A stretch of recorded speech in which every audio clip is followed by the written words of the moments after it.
Ok,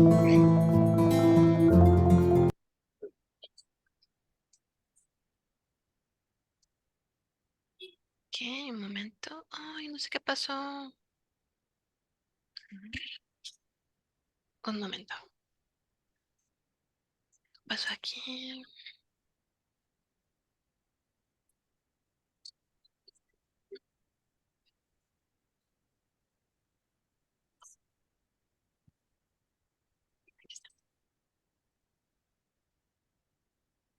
Un segundo, un segundo. Ya casi.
No, perdón, tengo un problema. Tengo un problema con la... Mm, Sí, es que me ¿Quieres que le caducó. diga? No, no, me caducó lo de la transmisión en vivo. Tengo que volverlo a Ujú, hacer. Un segundo. de acuerdo.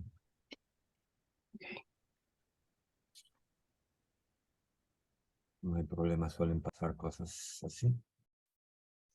Ok, This meeting is being live streamed. Ya salió este anuncio. sí. Pues bueno, con todo. Éxito.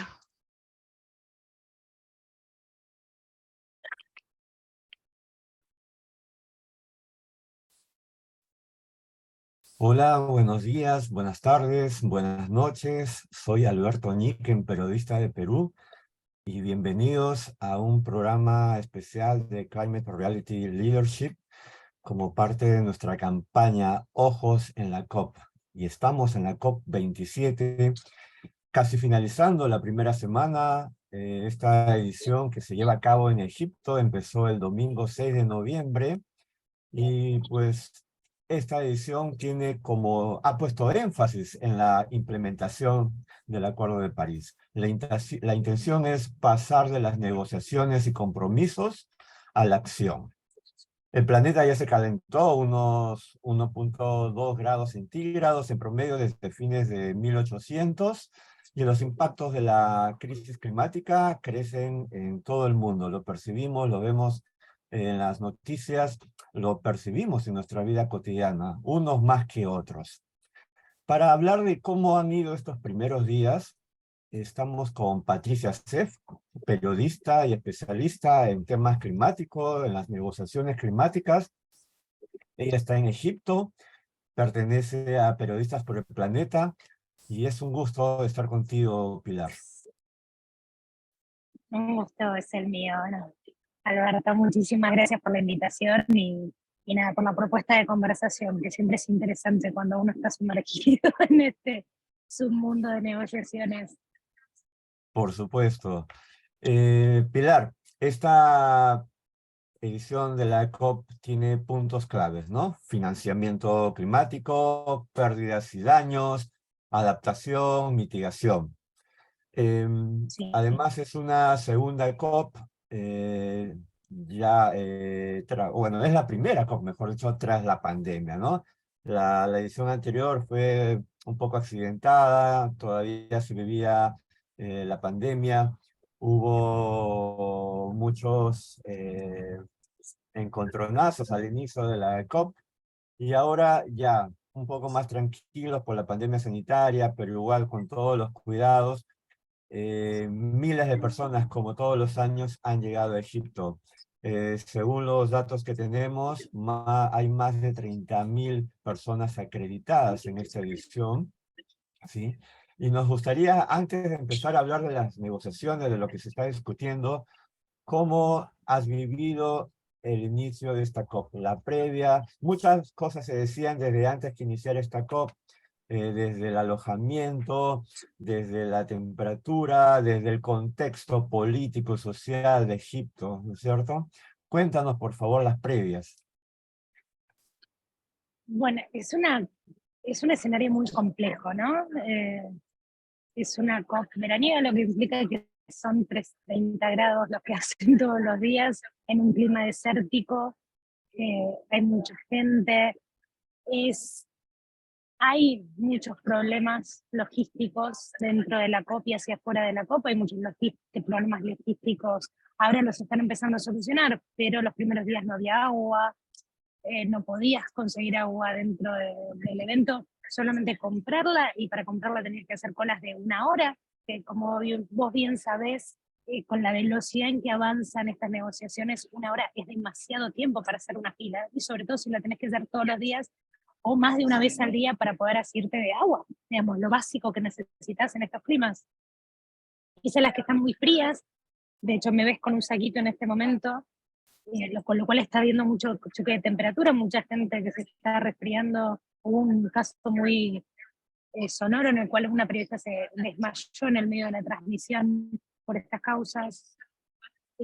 Es muy complejo, hay muchísimos temas con los hoteles también, a mucha gente le cancelaron las reservas, a otros tantos les aumentaron el costo de la reserva. Entonces, bueno, ya hay un contexto que hace que no sea tan fácil. Es que este centro de convenciones es gigante, y cuando digo gigante, es gigante. Creo que el Es mucho más más grande que gigante yo he que los visto, por lo anteriores. menos en términos de negociación. Mucho más grande que Sí, es los muy anteriores. grande. Sí, hay mucha gente y, viste, es como que uno no... Hay momentos todavía en que estamos al 6.º día ya, y que hay momentos en todos los días en que te volvés a sentir como si fuera el primer día, porque hay lugares que no encontrás, o tardás media hora en llegar a tal lugar, o te perdés, o empezás a caminar en círculo, digamos, cosas. Creo que los cuentapasos, para aquellos que usan las aplicaciones de contar pasos, todas esas aplicaciones están felices porque se te la pasas caminando, porque las distancias son muy grandes, y de la forma en que se levantó este centro de convenciones, digamos, hay una parte de edilicia ya propia que está ahí, hay cosas que se hicieron específicamente por la COP. Toda la parte de negociación está de un lado, toda la parte de más side events y cuestiones mediáticas o vistosas está del otro. Entonces también hay como una separación entre lo que es la técnica y lo que es, lo cual dificulta también mucho el reporteo, ¿no? Porque, digamos, el pasillo es casi que el elemento principal de cualquier cosa. Sí, además, como en otras oportunidades, hay gente, periodistas, sobre todo colegas nuestros, que no han llegado a tiempo a alguna conferencia de prensa por esto que cuentas, ¿no? Es grande, es inmenso y hay que tomar tiempo, ¿no? Hay que prevenir mucho para poder llegar a tiempo a alguna reunión. Pero además, la inauguración de esta COP demoró unos minutos más de lo previsto, Pilar, ¿no es cierto? Hubo algunas reuniones previas en la interna y unos se preguntaban por qué no empieza, pero la explicación era porque se estaba discutiendo a última hora un punto en la agenda sumamente importante, ¿no es cierto? Pérdidas y daños. Sí, Cuéntanos esos entretelones. fueron 40 horas, no estoy exagerando, fueron 40 horas de negociaciones, porque bueno, para que los que no saben, digamos, el tema de pérdidas y daños es quizás el tema más importante de esta conferencia, al lado de financiamiento de adaptación, pero es un tema muy saliente, es un tema muy peliagudo, es un tema que se viene hablando de las pérdidas y los daños hace 30 años, se mencionó por primera vez hace 30 años, siempre costó que fueran parte de la agenda, digamos, tienen espacios de tratamiento, pero no lo que es propiamente la agenda de esta COP o la agenda de las COPs en general. Y es un tema que genera mucha distancia, ¿no? Porque los países desarrollados, los del norte, se resisten a hablar de esto porque, bueno, puede implicar instancias legales, puede implicar responsabilidades de las que no pueden escapar. Y para los países del sur es una cuestión de suma urgencia, porque estamos hablando de las cosas que ya no se pueden reparar, de lo que se lleva una inundación, y estamos hablando de impactos o de pérdidas y daños que no son solo materiales, también son culturales, también son de tradiciones, son de territorio. Entonces, bueno, venía ya en Glasgow el año pasado, el G77 más China propuso un arreglo financiero para pérdidas y daños, digamos, específico para estos temas. Fue muy insistente, no pasó, fue rechazado principalmente por la oposición de Estados Unidos y la Unión Europea.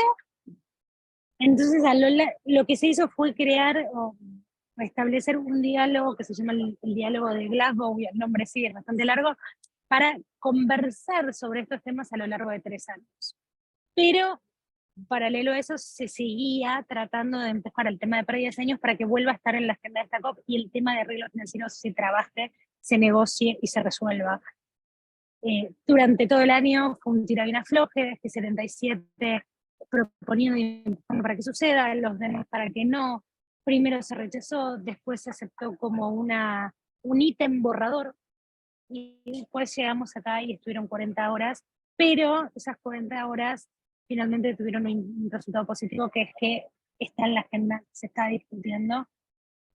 No quiere decir que tengamos un resultado, no quiere decir que nos vayamos de acá con un arreglo financiero consensuado y, digamos, porque la postura de los países en desarrollo es que, bueno, se consensúe, que se establezca y que en 2024 esté operativo. La otra postura es el año que viene o en 2024 vemos. Pero bueno, hay mucha unión, y esto es lo positivo, hay mucha unión desde parte del G77 más China y de los grupos de países en desarrollo o menos desarrollados, digamos, todo lo que hace al sur global en torno a este tema. Hay mucha unión y digo que esto es positivo porque este es un tema muy importante para países como los nuestros. Digamos, es un tema como financiamiento también, que es otro de los grandes temas de esta convención, es temas muy importantes, y nuestra capacidad de responder o no al cambio climático puede pasar por estas instancias. Pero ¿qué se avisora tras estos primeros días en los que ha habido algunos anuncios? Por cierto, aparentemente ha habido menos anuncios que en los primeros días de Glasgow, ¿no? Pero ¿qué se avisora respecto a... Glasgow fue muy ruidosa de anuncios. En Glasgow se anunciaron, venían 2 años acumulando anuncios, porque en el 2020 no se pudo hacer la cumbre por, bueno, obviamente por la situación de la pandemia. Este año fue muy tímida la cosa, o sea, fue muy callada, en realidad no se anunciaron muchos fondos nuevos, en general se hicieron anuncios de cosas que ya estaban. Digamos, si te tengo que decir cuál es quizás un poco el resumen, la realidad es que los países del norte tuvieron un papel muy deslucido, los países desarrollados, y los que se está levantando son los países en desarrollo, digamos, quienes vinieron con propuestas muy fuertes, con palabras muy fuertes, muy propositivos, fueron Mia Mottley, primera ministra de Barbados, muchos líderes de África, Gustavo Petro de Colombia, digamos, vinieron con una posición muy firme, y con palabras muy necesarias y sin grises. Hasta el momento Entonces, la estrella probablemente sea ella, Mottley, ¿no es cierto? claramente, Mia es una gran estrella. Bueno, ahora, digamos, es difícil en un día como hoy, porque hoy justamente llegó Joe Biden, el presidente de Estados Unidos, entonces hay todo es todo un evento, ¿no? Digamos, también por temas de seguridad y por todas las reuniones que va a tener, por los anuncios que se supone que tiene que hacer, por las implicancias que puede tener su reunión con los líderes de Egipto. Bueno, es como que hoy brilla en escena más protagonismo de Estados Unidos, y estamos esperando también la llegada de Lula, ¿no? Porque Lula da Silva va a estar la semana que viene acá, y eso también se está esperando con mucha expectativa, digamos, hay mucha expectativa de lo que puede hacer o no, o decir o no Lula cuando llegue a la COP27. Si no me confundo, es el 15 que llega. Así es, hay mucha expectativa. Además, esa puerta de expectativa la abrió Al Gore, ¿no es cierto? En su primera presentación, cuando se refirió a la Amazonía y a la apuesta de Brasil por salvar a la Amazonía en estas pasadas elecciones presidenciales. También Al Gore llamó la atención a los líderes, ¿no? Que están corriendo el peligro de perder credibilidad si es que no avanzan en las negociaciones climáticas. Lo mismo dijo Antonio Guterres, nuevamente el secretario general de la ONU, hizo también un llamado a la acción, que ya nos dejemos de tantas dudas y por fin actuemos. ¿Cómo se han sentido estas voces, Pilar? Hola, Pilar, ¿me escuchas? ahora te Pilar, escucho. ya. Perdón, Te ahora preguntaba, sí, sí, sí. te Un preguntaba momento que más allá corte más allá de del los internet. titulares periodísticos, ¿cómo se ha sentido dentro de la COP estas intervenciones de Guterres, de Al Gore? Sí, a ver, eh, todos esos discursos, todo lo que tiene que ver con los líderes, son 2 días. Digamos, acá las negociaciones son 2 semanas y lo que se juega es, y los que la pelean son los que quedan, ¿no? Siempre hay como mucha visibilidad en esos primeros días y con justa razón, pero bueno, se están avanzando muchas negociaciones, más allá de esa visibilidad de los primeros días, que son muy importantes. Yo la verdad que lo, como te decía antes, para mí el tema de la unión de los países del sur global es algo muy importante y está empezando a verse esto, y está empezando a verse una puesta en conversación de los temas que son importantes para el sur, que son en realidad los que se discuten en esta cumbre en este momento, ¿no? Así es. Estamos hablando de financiamiento, de pérdidas y daños, estamos hablando de adaptación.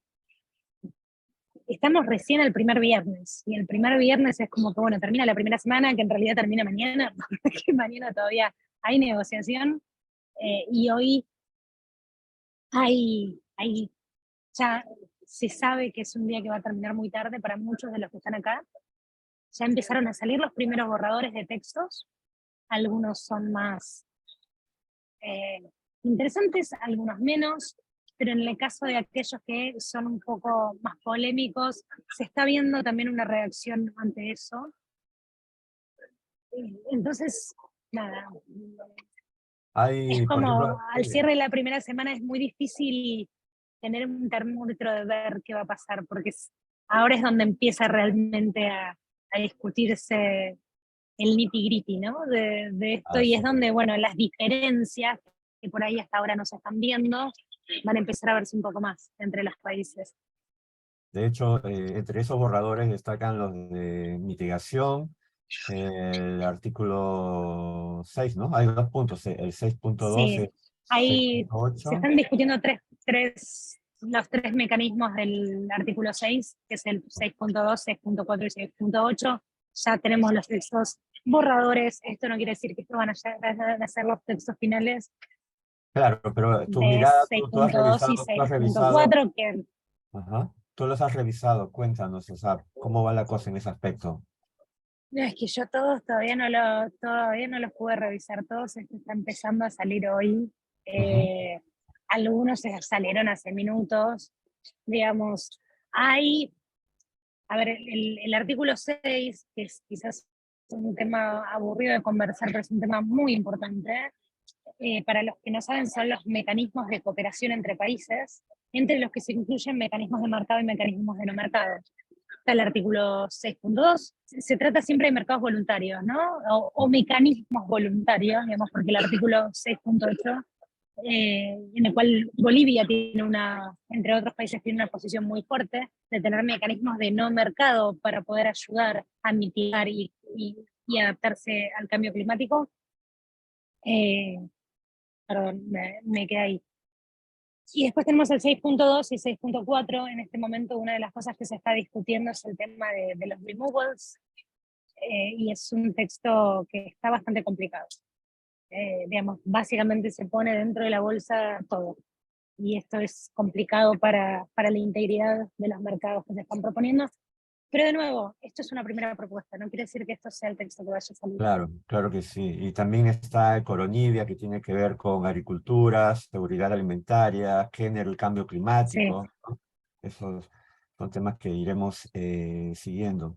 Tú has hablado del sur global y efectivamente es lamentable que América Latina y el Caribe no vaya unida a las COP, ¿no? Y esto perjudica. Ciertamente cada país tiene sus propias realidades, sus propias vivencias, ¿no es cierto?, sus propias demandas, pero en esta COP algunos de los representantes diplomáticos de América Latina se han manifestado a favor de dejar de lado esas separaciones que básicamente obedecen a cuestiones ideológicas, ¿no? Y que sea un bloque único para fortalecer a nuestra región. ¿Qué has escuchado al respecto? A ver, no estamos todavía en el punto de un bloque regional. Sí estamos con algunos puntos que pueden ser troncales para trazar la Unión Latinoamericana o una posición latinoamericana común en estas conferencias. Uno de los temas principales y que está como recorriendo el continente, la región, no el continente, es el tema de deuda. Hay muchos países de nuestra región que están hablando muy fuerte del tema de deuda. Bueno, Mottley, uno de ellos, Gustavo Petro, otro. Y esto también se traslada al interior de las conversaciones, digamos, el tema de deuda, del peso de la deuda en el tema de poder hacer algo frente a la crisis climática. No olvidemos que muchas veces para poder hacer frente a los impactos del cambio climático, para poder hacer frente a las consecuencias económicas que tiene una gran sequía, una gran inundación. Digamos, un ejemplo concreto es Argentina en el año 2018 tuvo una sequía muy, muy fuerte e impactó en 1,5 puntos de su PBI.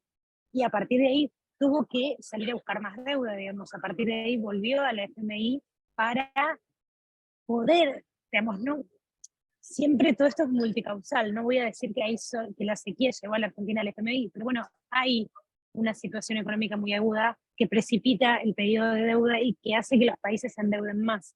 Y al final del día, nuestros países no son los responsables históricos del cambio climático, por lo menos la mayoría de ellos, ¿no? Porque en el sur global también hay emisores que son muy fuertes, pero si hablamos históricamente de aquellos que primero pudieron empezar a desarrollarse y que hicieron su desarrollo gracias a la emisión de dióxido de carbono y otros gases de efecto invernadero, digamos, hay como una disparidad muy fuerte.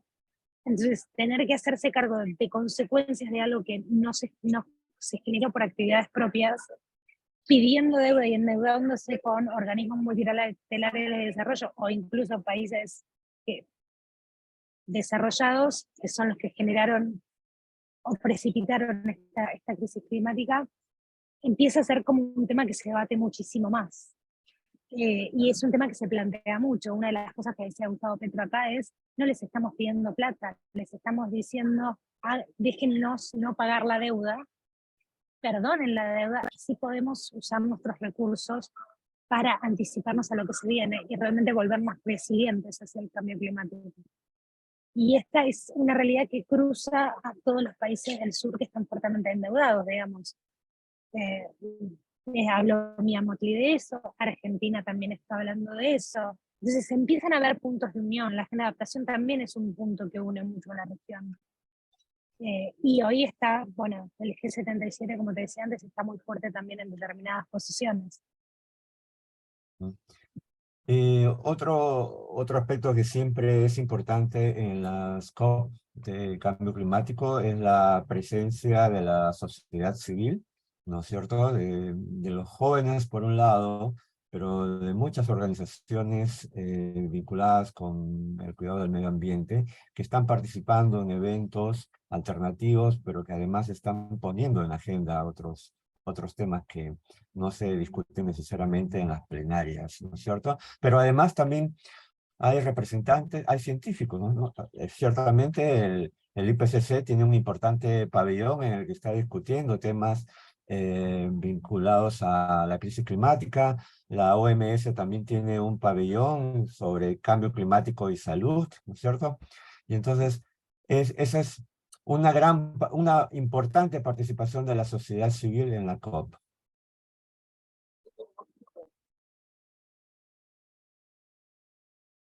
Perdón. Eso es, la sociedad No, civil está jugando un papel importante nuevamente, como en todas las COP, ¿no es cierto? Y no sé si encuentras alguna diferencia tú, en tanto que en esta oportunidad hay muchas más organizaciones también africanas, ¿no?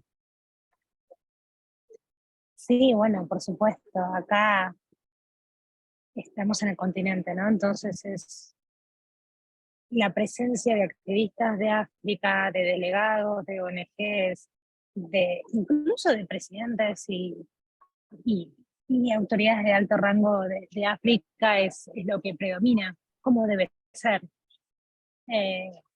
Y, digamos, también, digamos, este sistema de rotar las COPs por regiones, digamos, todos los años es una región distinta, es también una oportunidad para que cada región pueda poner en valor sus propias problemáticas, sus propias voces, sus propios colores, digamos. Me refiero a cómo se manifiestan en protestas, sus cantos.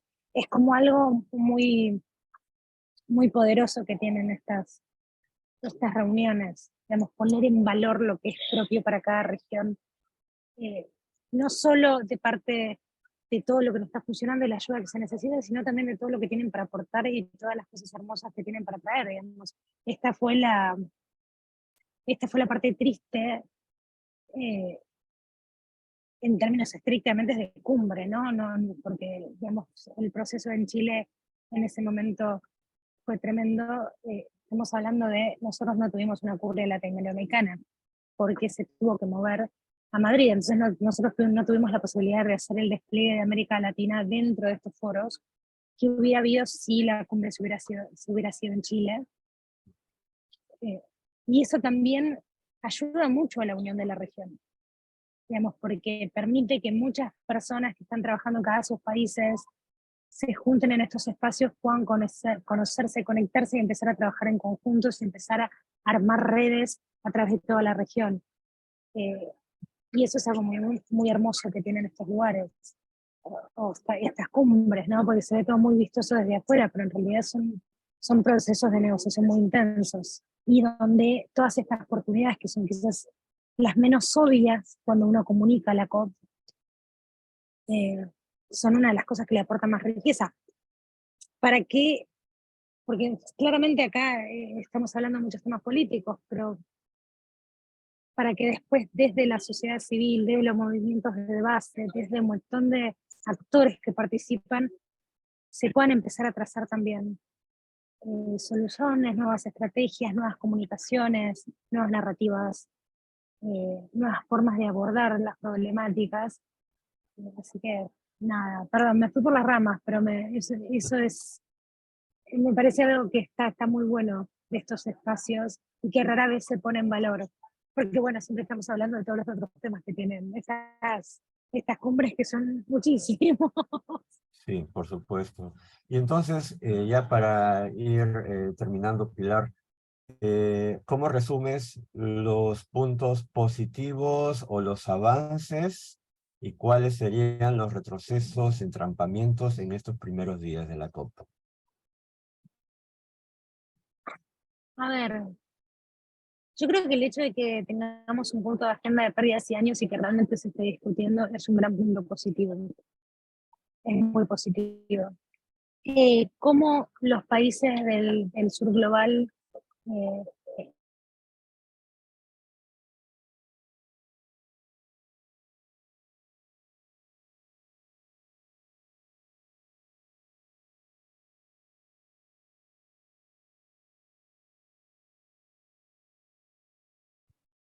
dame un segundo.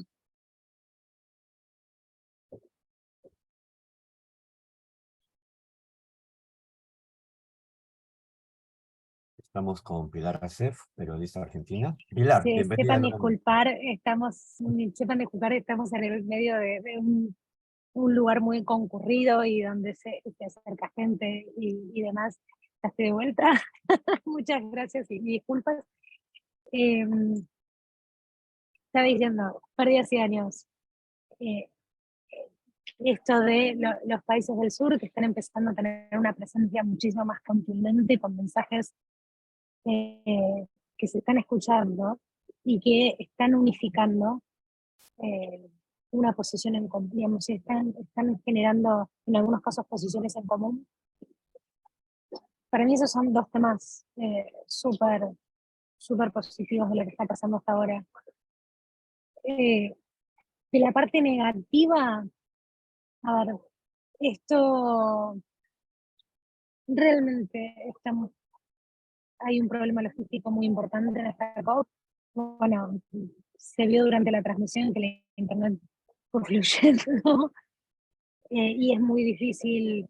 Estamos todos trabajando, estamos todos comunicándonos constantemente, entonces genera muchos problemas no tener wifi estable, y ese es casi que el menor de los problemas, porque antes hablábamos del agua, de la comida, de los baños que nunca se encuentran, es muy difícil encontrar los baños, así que eso es uno de los puntos no tan positivos. Y después, bueno, hay muchas distancias todavía, hay muchas distancias entre lo que unos piden y lo que otros están dispuestos a dar, entre lo que se necesita en ambición y en acción climática y en lo que se está haciendo, o en lo que se está llevando al papel o se está proponiendo. Como sigue habiendo mucha distancia. Digamos, hoy salió un nuevo reporte del Carbon Budget Project, y las emisiones siguen siendo récord, digamos, no estamos logrando frenar el calentamiento global. Si las tendencias siguen como estamos hoy, en 9 años vamos a estar muy probablemente en 1,5 grados centígrados, que es la alerta roja que nos impone la ciencia, que es lo que no deberíamos alcanzar antes de fin de año, y estamos a menos de una década de que eso suceda si no ponemos un freno fuerte a las emisiones de gases de efecto invernadero. Entonces, digamos, hay mucha distancia todavía. Y, digamos, nadie pretende que el problema se resuelva en una COP, no va a ser ese el caso tampoco. Pero sí que la respuesta sea más a tono con la urgencia del problema que nos estamos enfrentando. Digamos. Estamos en un contexto muy complicado, con una guerra en Europa, con una situación económica complicadísima en todo el mundo. Digamos, hay muy pocos países que están logrando aislarse de las crisis económicas y financieras. Tenemos, bueno, en nuestros países tenemos muchos problemas de pobreza y desigualdad. Bueno, la crisis con los precios de la energía, digamos, estamos viviendo en un contexto muy complicado. Y en esos contextos siempre es más difícil llegar a acuerdos que sean bien ambiciosos, digamos, porque es menos lo que cada uno está dispuesto a dar. Pero, y esto es desde Pilar, digamos, yo no soy negociadora, yo soy periodista, cofundadora de Periodistas por el Planeta, observadora quizás de todo este proceso. Digamos, es necesario empezar a acercar esas distancias, porque la crisis climática, y quizás este es uno de los grandes problemas narrativos con los que nos hemos enfrentado como periodistas y comunicadores, y que Alberto también lo sabes, muchas veces se habla del tema como si fuera un silo, ¿no? Como si fuera algo que no afecta a todo lo demás. Y es netamente interseccional. O sea, la crisis climática en este momento cruza absolutamente todo, como hablábamos antes. Sequías extremas que hacen que haya que salir corriendo a buscar deuda, más endeudamiento, impactos económicos. Estamos hablando de temas de salud, estamos hablando de temas de género, estamos hablando de temas de reconocimiento territoriales, estamos hablando de pobreza, estamos hablando de todos estos temas cuando hablamos de crisis climática. Entonces tiene que ser darle una solución a este tema o empezar el camino que nos lleve a un futuro bajo en emisiones, tiene que empezar ahora. Y ese nivel de urgencia no se está viendo, digamos, y solo para completar, porque otra de las cosas no tan positivas que tiene esta COP es que hay mucho gas y petróleo en las conversaciones. Digamos, hay 600, esto es un informe que salió ayer de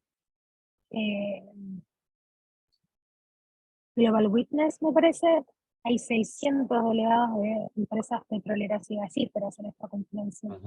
Y están irrumpiendo en las salas de negociación, digamos, irrumpiendo, no digo que se están metiendo violentamente, están participando y están tratando de poner en agenda cosas que solo sirven a sus intereses. Bueno, desde la Y soluciones. COP26 se ha evidenciado eso, ¿no? Ya el año pasado en Sí, Glasgow también la delegación más numerosa fue la de estas personas con sus intereses particulares y parece que ese es su propósito, ¿no? Van a participar, están participando ahora y en las siguientes COP también van a participar. Y bueno, es parte de todo ello que hay que enfrentar, pero mientras la crisis climática, la emergencia climática nos invade, no estamos actuando. Quienes deben tomar decisiones no están actuando. No son ambiciosos y pues es cuestión de voluntad política por un lado y de intereses económicos particulares por el otro. Muchas gracias, Pilar, por tu tiempo. Sabemos que gracias a vas a otra ustedes. reunión, Sí, amigas. seguimos Pero corriendo. te agradecemos y seguramente nos vamos a volver a encontrar antes de que finalice esta COP27. Amigas y Dale, amigos encantada. de Climate Reality América Latina, nosotros estamos detrás de todo lo que está ocurriendo en la COP. Estamos con nuestra campaña Ojos en la COP en nuestras redes sociales, a las que les invito que participen, que vean lo que estamos haciendo, que nos apoyen, que nos retuiteen, que compartan nuestras piezas. Hay decenas de personas que están en la COP y otras están en sus países, pero siguiendo un único objetivo, que es la acción climática ya. Muchas gracias, Pilar. Hasta Muchas pronto. gracias a ustedes. Hasta luego.